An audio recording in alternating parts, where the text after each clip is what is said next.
Уставниот суд ги привршува финалните подготовки за подготвителната седница за законот за употреба на јазиците што е закажана за 20 месецов.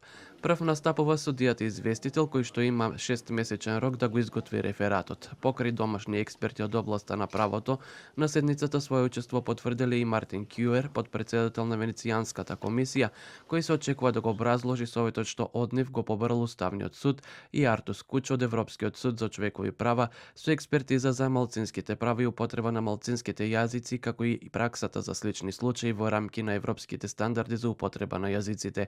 Информирајќи за седницата, председателот на Уставниот суд Дарко Костадиновски истакна дека на седницата ќе се расправа за спорните правни прашања.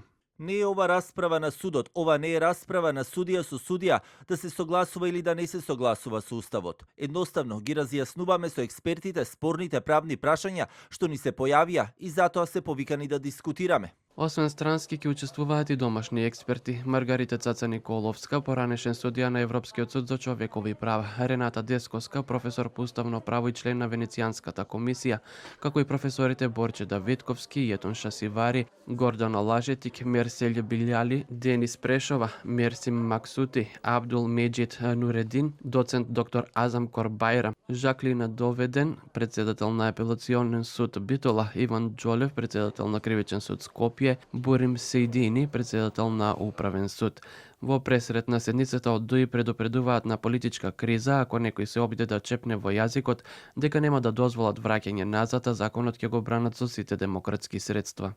Апелираме до сите државни институции и меѓународни фактори да не дозволуваат земјата да се лизне на патот на ревизионизмот, кој може да доведе до длабока политичка институционална криза со непредвидливи последици. Се одбележува 4-та годишнина од подпишувањето на законот со што албанскиот јазик го доби заслуженото место во нашиот мултиетнички државен систем, но антиохридските духови повторно се разбудија за да го нападнат најчувствителното прашањето на јазикот, најсилниот символ на еднаквоста и меѓуетничката хармонија. Отфрлајќи политичко дивење, председателот на Уставниот суд Костадиновски се прашува како партиите можат пред време да го предвидат исходот и до кога политичките амбиции ќе бидат пред се и игра со емоциите на општеството. Од каде знаат каква ќе биде одлуката на судот? Кој може да ја предвиди? Уште од сега знаат каква е одлуката. Што ако судот рече дека нема никаков проблем со законот, ќе се извинат ли тогаш за ваквите тешки лаги? Не можам да разберам дали е нормално цело општество да се чува во заложништво заради политички амбиции на некого, кој било и да е. Предметот за законот за јазиците е составен од 13 иницијативи од различни граѓани, политички партии и издруженија, оформен во 2019 година, а станува актуелен по забелешките на Венецијанската комисија.